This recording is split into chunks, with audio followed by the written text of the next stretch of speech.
آدم فسجدوا إلا إبليس أبى واستكبر وكان من الكافرين وقلنا يا آدم اسكن أنت وزوجك الجنة وكلا منها رغدا حيث شئتما ولا تقربا هذه الشجرة فتكونا من الظالمين فأزلهما الشيطان عنها فأخرجهما مما كانا فيه وقلنا اهبطوا بعضكم لبعض عدو ولكم في الأرض مستقر ومتاع إلى حين فتلقى آدم من ربه كلمات فتاب عليه إنه هو التواب الرحيم قلنا اهبطوا منها جميعا فإما يأتينكم مني هدى فمن تبع هداي فلا خوف عليهم ولا هم يحزنون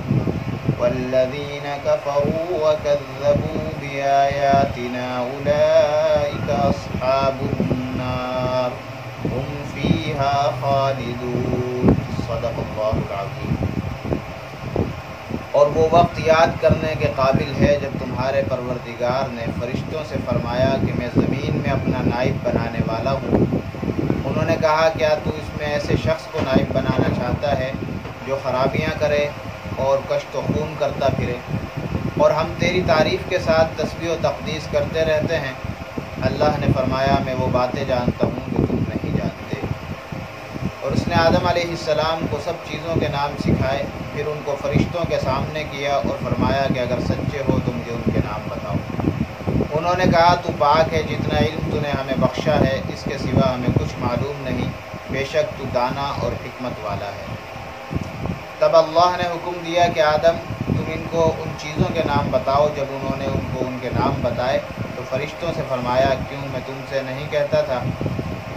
کہ میں آسمانوں اور زمین کی سب پوشیدہ باتیں جانتا ہوں، اور جو تم ظاہر کرتے ہو اور جو پوشیدہ یعنی چھپاتے ہو مجھ کو سب معلوم ہے۔ اور جب ہم نے فرشتوں کو حکم دیا کہ آدم کے آگے سجدہ کرو تو وہ سب سجدے میں گر پڑے، مگر شیطان نے انکار کیا اور غرور میں آ کر کافر بن گیا۔ اور ہم نے کہا کہ اے آدم تم اور تمہاری بیوی بہشت میں جنت میں رہو اور جہاں سے چاہو بے روک ٹوک کھاؤ پیو، لیکن اس درخت کے پاس نہ جانا، نہیں تو تم ناانصافوں میں داخل ہو جاؤ گے۔ پھر شیطان نے دونوں کو وہاں سے پھسلا دیا اور جس عیش و نشاط میں تھے اس سے ان کو نکلوا دیا۔ تب ہم نے حکم دیا کہ بہشت بری سے چلے جاؤ، تم ایک دوسرے کے دشمن ہو اور تمہارے لیے زمین میں ایک وقت تک ٹھکانہ اور معاش مقرر کر دیا گیا ہے۔ پھر آدم نے اپنے پروردگار سے کچھ کلمات سیکھے اور معافی مانگی تو اس نے ان کا قصور معاف کر دیا، بے شک وہ معاف کرنے والا اور صاحب رحم ہے۔ ہم نے فرمایا کہ تم سب یہاں سے اتر جاؤ، جب تمہارے پاس میری طرف سے ہدایت پہنچے تو اس کی پیروی کرنا، کہ جنہوں نے میری ہدایت کی پیروی کی ان کو نہ کچھ خوف ہوگا اور نہ وہ غمناک ہوں گے، اور جنہوں نے اس کو قبول نہ کیا اور ہماری آیتوں کو جھٹلایا وہ دوزخ میں جانے والے ہیں اور ہمیشہ ہمیشہ اس میں رہیں گے۔ محترم سامعین کرام، گزشتہ آیات میں اللہ رب العالمین نے اپنی ظاہری نعمتوں کا بیان فرمایا تھا کہ اللہ نے زمین و آسمان بنایا، اور پھر اس سے اللہ نے جتنی چیزیں زمین سے اگائی ہیں یہ سب کی سب انسان کے لیے اللہ کی نعمتیں ہیں۔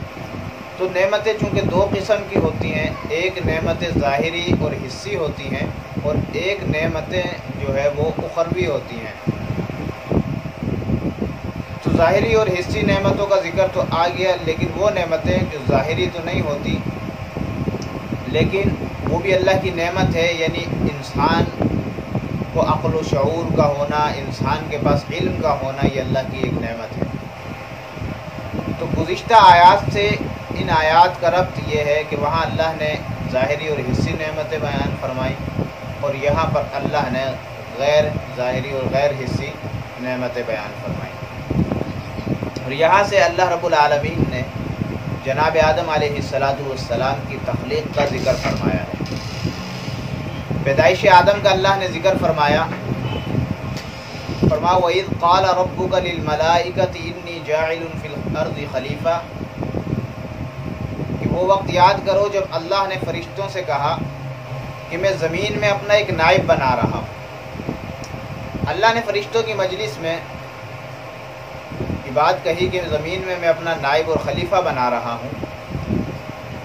تو یہ جو اللہ نے فرشتوں کے سامنے بات رکھی یہ بطور مشورہ کے نہیں تھی، یعنی یہ نہیں کہ فرشتوں سے اللہ نے مشورہ لینا ہے۔ اللہ رب العالمین تو آنے والے حالات سے واقف ہے، مشورے کی ضرورت اسے پڑتی ہے کہ جسے آئندہ کے حالات سے جو ہے بے خبری ہو۔ تو اللہ رب العالمین نے ان کے سامنے یہ بات جو رکھی، ان کی رائے جو لینا چاہی، وہ اس وجہ سے تاکہ لوگوں کو جو ہے وہ مشورے کی تعلیم ہو جائے کہ بھئی کسی بھی کام میں جو ہے مشورہ کر لیا کرو۔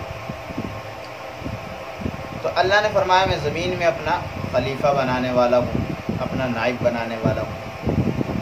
آدم علیہ السلام کو اللہ نے سب سے پہلے پیدا کیا، عالم انسانیت میں سب سے پہلے پیدائش آدم علیہ السلام کی ہوئی، وہ ابو البشر کہلاتے ہیں۔ اچھا، جب اللہ نے یہ بات فرشتوں کے سامنے رکھی تو فرشتے کہنے لگے قالوا اتجعل فیہا من یفسد فیہا ویسفک الدماء، کہ آپ ایسے شخص کو نائب بنائیں گے، یعنی انسان کو، کہ جو زمین میں فساد کرے گا، خون بہائے گا۔ حالانکہ وَنَحْنُ نُسَبِّحُ بِحَمْدِكَ وَنُقَدِّسُ لَكَ، ہم آپ کی تسبیح بھی بیان کرتے ہیں اور آپ کی پاکیزگی بیان کرتے ہیں۔ اب یہاں فرشتے مطلب یہ بتانا چاہ رہے تھے کہ ہم آپ کے نائب بننے کے اہل ہیں، ہم آپ کے نائب بننے کے اہل ہیں، آپ انسان کو اپنا نائب بنا رہے ہیں، یہ تو زمین میں فساد کرے گا، خون بہائے گا۔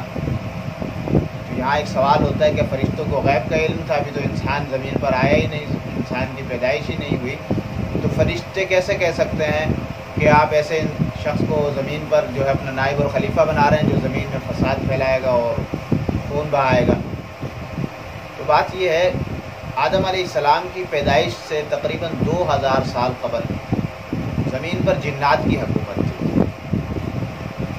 تو چونکہ جنات فساد پھیلاتے تھے اور کشت و خون کرتے تھے، اس لیے فرشتوں نے ان پر قیاس کر کے جو ہے کہا یہ بھی شاید، چونکہ یہ بھی ایک مخلوق ہے تو یہ بھی زمین پر فساد پھیلائے گی۔ اور دوسری بات یہ ہے کہ چونکہ نائب اور خلیفہ حاکم وہاں ہوتا ہے جہاں کوئی فساد وغیرہ ہوتا ہے، پھر ان کا فیصلہ کرانے کے لیے حاکم ہوتا ہے ضروری، تو اس لیے جو ہے فرشتوں نے کہا کہ بھئی یہ جب خلیفہ اور نائب بنایا جا رہا ہے تو ظاہر سی بات ہے رفع فساد بھی ہوگا اس کے ذریعے سے۔ تو بہرحال فرشتوں نے اپنی رائے پیش کی کہ ہم آپ کے نائب اور آپ کی خلافت کے زیادہ اہل ہیں، آپ ایسے شخص کو نائب بنا رہے ہیں کہ جو زمین میں خون بہائے گا اور فساد پھیلائے گا۔ تو اللہ رب العالمین نے فرمایا قال انی اعلم ما لا تعلمون، فرمایا کہ جو میں جانتا ہوں اے میرے فرشتوں وہ تم نہیں جانتے۔ اچھا، فرشتے جو ہے نا وہ معصوم ہیں، لا یعصون اللہ ما امرہم ویفعلون ما یؤمرون، کہ وہ اللہ کے حکم کی خلاف ورزی نہیں کرتے، انہیں جو حکم دیا جاتا ہے وہ اس کو پورا کرتے ہیں۔ اب بعض لوگ کہہ دیتے ہیں کہ جی فرشتوں نے اعتراض کیا، یہ اعتراض نہیں کیا، فرشتے تو اعتراض نہیں کرتے اللہ کے سامنے، فرشتے تو جو ہے معصوم ہیں اور فرشتے اللہ کی نافرمانی نہیں کرتے، اعتراض نافرمانی میں آتا ہے۔ بہرحال انہوں نے اپنی ایک رائے کا اظہار کیا تھا، تو اللہ نے فرمایا جو میں جانتا ہوں وہ تم نہیں جانتے۔ پھر اللہ نے جب آدم علیہ السلام کو بنا دیا اور آدم علیہ السلام کا جسم جو ہے جسد اطہر وہ مکمل ہو گیا اور آدم علیہ السلام کی پیدائش ہو گئی، تو اللہ رب العالمین نے آدم علیہ السلام پہلے اللہ رب العالمین نے وعلم آدم الاسماء کلھا، اللہ نے آدم علیہ السلام کو تمام چیزوں کا علم عطا فرما دیا، تمام چیزیں سکھا دی، مثلاً کہ بھئی یہ کرسی ہے، یہ ٹیبل ہے، یہ بلب ہے، ایک مثال دے رہا ہوں میں، مطلب دنیاوی چیزوں کی، ٹھیک ہے نا۔ تو یہ اللہ رب العالمین نے یہ چیزیں بتا دی کہ بھئی یہ فلاں چیز ہے، یہ فلاں چیز ہے، یہ فلاں چیز ہے، ان کو تعلیم دے دی۔ ثم عرضهم علی الملائکہ، پھر اللہ نے فرشتوں پر پیش کیا کہ تم بتاؤ کہ یہ کیا چیزیں. فقال انبئونی باسماء هؤلاء ان کنتم صادقین، اگر تم اپنے اس اشکال میں سچے ہو تو پھر تم ان چیزوں کا نام بتاؤ. تو اب یہاں ایک سوال اور پیدا ہو گیا کہ اللہ رب العالمین نے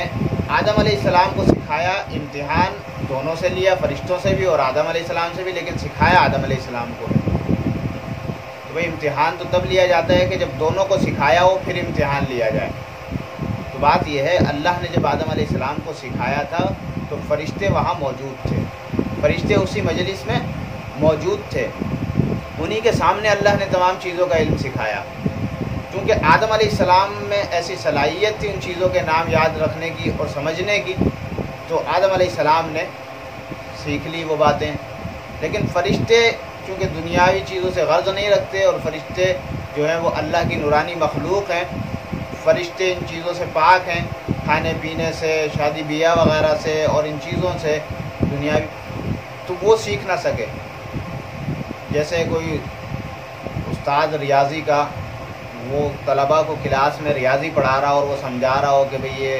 زاویہ ہوتا ہے اور اس طرح جو ہے یہ مثلث ہوتا ہے، یہ مسدس ہوتا ہے، یہ خماسی ہوتا ہے، تو اب وہاں کوئی عام بندہ بیٹھا ہو جو طلباء میں سے نہ ہو تو وہ نہیں سمجھ سکے گا، طلباء سمجھ جائیں گے.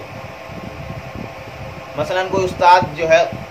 منطق پڑھا رہا ہو، کوئی ایسی بات پڑھا رہا ہو مدرسے میں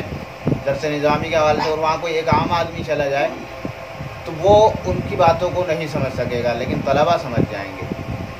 کیونکہ طلباء کی ان علوم سے واقفیت ہے، ان میں وہ صلاحیت ہے. تو آدم علیہ السلام کو اللہ نے پیدا ہی دنیا کے لیے کیا تھا اور دنیا کی چیزیں سمجھانے کی، اللہ نے سمجھنے کی ان میں صلاحیت رکھی تھی. تو آدم علیہ السلام تو سمجھ گئے لیکن فرشتے نہ سمجھ سکے. تو فرشتوں نے اپنی عاجزی کا اظہار کر دیا اور کہنے لگے قالوا سبحانک لا علم لنا الا ما علمتنا، فرمایا کہ اے اللہ تو پاک ہے، جتنا تو نے علم ہمیں بخشا ہے اس کے سوا ہمیں کچھ معلوم نہیں. انک انت العلیم الحکیم، بے شک تو جو ہے جاننے والا بھی ہے اور حکمت والا بھی ہے. اب اللہ رب العالمین نے وہی چیزیں آدم علیہ السلام کے سامنے پیش کی. قال یا آدم انبئهم باسمائهم، فرمایا کہ اے آدم، جب اللہ نے آدم کو حکم دیا کہ اے آدم تم ان چیزوں کے نام بتاؤ، تو آدم علیہ السلام نے جو ہے ان چیزوں کے نام بتا دیے.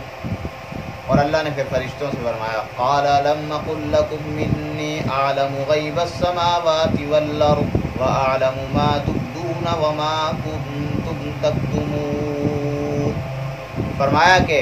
میں نہیں کہتا تھا کہ جو میں جانتا ہوں، جو زمین و آسمان میں پوشیدہ چیزیں ہیں ان کو میں جانتا ہوں، اور جو تم ظاہر کرتے ہو اسے بھی جانتا ہوں، جو تم چھپاتے ہو اسے بھی جانتا ہوں. تو اللہ رب العالمین نے جب آدم علیہ السلام کی تخلیق مکمل کر لی تو اب اللہ نے فرشتوں کو حکم دیا. فرمایا وَإِذْ قُلْنَا لِلْمَلَائِكَةِ اسْجُدُوا لِآدَمَ، اور جب ہم نے فرشتوں کو حکم دیا کہ آدم کے آگے سجدہ کرو تو فَسَجَدُوا إِلَّا إِبْلِيسَ، سب فرشتوں نے سجدہ کیا مگر ابلیس نے نہ کیا. اب ابلیس تو جن میں سے تھا، جنات میں سے تھا، وہ تو فرشتہ تھا ہی نہیں، حکم تو فرشتوں کو ہوا ہے. لیکن چونکہ وہ جو ہے اپنے علم کی وجہ سے اور اپنی عبادت کی وجہ سے طاؤس الملائکہ کہلاتا تھا، وہ ملائکہ میں ہی شمار ہوتا تھا، تو حکم میں وہ بھی شامل تھا. تو ابا واستکبر، اس نے انکار کیا اور تکبر کیا، اس نے تکبر کیا. وکان من الکافرین، اور پھر وہ کافر بن گیا. اب یہاں اللہ نے حکم دیا کہ آدم کو سجدہ کرو، تو سوال یہ پیدا ہوتا ہے کہ سجدہ تو اللہ کے علاوہ کسی کو جائز نہیں ہے، پھر آدم علیہ السلام کو فرشتوں نے کیوں سجدہ کیا اور اللہ نے حکم کیوں دیا؟ تو بات یہ ہے کہ ایک تو یہ اللہ نے حکم دیا تھا، اللہ نے حکم دیا ہے. دوسرا یہ ہے کہ دیگر شریعتوں میں سجدہ تعظیمی جائز تھا، سجدہ تعظیمی جائز تھا. وہ ایسے ہی تھا جیسے اس شریعت میں سلام ہے، مصافحہ ہے، معانقہ ہے، تو ایسے ہی دیگر شریعتوں میں سجدہ تعظیمی جائز تھا. ہماری شریعت میں سجدہ جو تعظیمی منع کر دیا گیا، کیونکہ بعض ایسی چیزیں جو بظاہر خود تو کفر اور شرک نہیں ہوتی لیکن کفر اور شرک کا ذریعہ بن جاتی ہے، جیسے سلیمان علیہ السلام کے زمانے میں جنات جو ہے تصویر سازی کیا کرتے تھے، تو لیکن پھر وہ چیزیں شرک کا ذریعہ بن جاتی ہیں، وہ تصویریں بنتے بنتے بت بنتے اور ان کی عبادت شروع ہو جاتی ہے۔ اسی طرح جو ہے سجدہ کو لوگ جو ہے پھر وہ شرک کا ذریعہ بنا لیتے ہیں۔ تو ہماری شریعت میں اللہ کے نبی علیہ الصلوۃ والسلام نے سجدہ تعظیمی بھی حرام فرما دیا اور فرمایا کہ اگر میں کسی کو سجدہ کرنے کا اللہ کے علاوہ حکم دیتا تو میں عورتوں کو حکم دیتا کہ وہ اپنے خاوندوں کو سجدہ کیا کریں۔ تو ہماری شریعت میں سجدہ تعظیمی حرام ہے۔ اچھا، ابلیس نے انکار کیا اور اس نے تکبر کیا۔ سب سے پہلا تکبر ابلیس نے کیا اور اجماع کی مخالفت کی۔ تمام فرشتوں نے اجماع کیا اور اجماع کے مطابق جو ہے وہ آدم علیہ السلام کو سجدہ کر لیا، اللہ کے حکم کو مان لیا، لیکن ابلیس نے تکبر کیا۔ تکبر کیا تھا کہ یا اللہ تو نے مجھے آگ سے پیدا کیا ہے، آگ سے بنایا، آگ کی فطرت یہ ہے کہ آگ اوپر کو جاتی ہے، آگ اونچائی کی طرف جاتی ہے، آگ بلندی کی طرف جاتی ہے، اور مٹی کی فطرت میں پستی ہے، مٹی نیچے کی طرف جاتی ہے۔ تو اس کو تکبر ہوا، اس نے کہا کہ میں تو اس سے افضل اور بہتر ہوں، میں اس کو سجدہ کیوں کروں۔ مولانا روم رحمۃ اللہ علیہ نے حکایات اپنا مثنوی روم میں ایک حکایت نقل کرنے کے بعد حضرت نے واقعہ لکھا، اس سے جو سبق حاصل ہوتا ہے وہ اس میں واقعہ نقل کیا کہ سلطان محمود غزنوی رحمۃ اللہ علیہ بڑے بادشاہ گزرے ہیں، جیسے سلطان صلاح الدین ایوبی ہے اور دیگر بادشاہ ہیں، سلطان علی ارسلان ہیں۔ حضرت مولانا روم رحمۃ اللہ علیہ فرماتے ہیں کہ ابلیس کو سلطان محمود کے غلام ایاز سے ہی سبق حاصل کر لینا چاہیے تھا،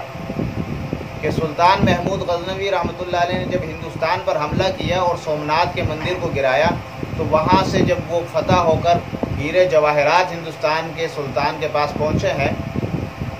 تو یہ جو ایاز تھا، چونکہ ایاز